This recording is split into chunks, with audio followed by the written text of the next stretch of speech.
मराठा आरक्षणाच काय घोषणा कोणी तेव्हा मत घ्या पुरतं घोषणेचं काय छत्रपतीचं नाव घ्यायचं एक मराठा लाख मराठा म्हणायचं मत घ्यायचं आरक्षणच काय। परंतु जरांगे पाटील शरद पवार मतदानाच्या ब्राह्मणच्या आरक्षण भाषा करता का आणि गोर गरीब आमच्या मराठी मत घ्यायची सत्ता बघायची सत्ता आली की परत मराठा आरक्षण विसरून जायचं। पहिल्यांदा ह्यांच्या पक्षाचे संजय पाटील आमदार होत्या आणि त्यांनी आवाज उठवला की मराठा आरक्षण दिले पाहिजे तेव्हा त्यांच्या बैठका चालू मिटिंगा चालू होत्या तर यांनी पवार साहेबांनी स्वतः पक्षाचं संजय पाटील काढून टाकलं। तर मला एकच इच्छा आमची इच्छा आहे मराठा समाजाची की आम्हाला आमचं आरक्षण मिळलं पाहिजे आमचं हक्काचं आरक्षण मिळलं पाहिजे। आमच्या आदरणीय मनोज जरांगे पाटील 15-15 उपाय असतात पूर्ण महाराष्ट्रावर चालू आहे कुणासाठी चालू आहे आमच्या गोर गरीब मराठा मुलांसाठी असेल।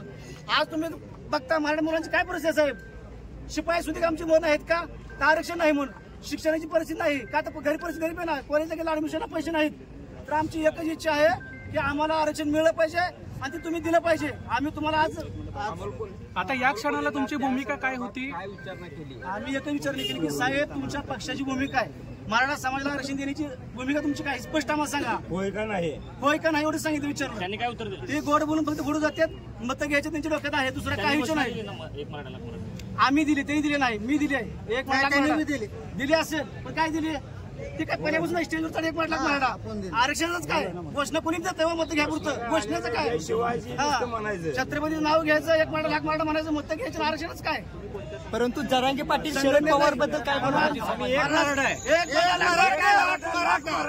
जरांगे पाटील तुम आगे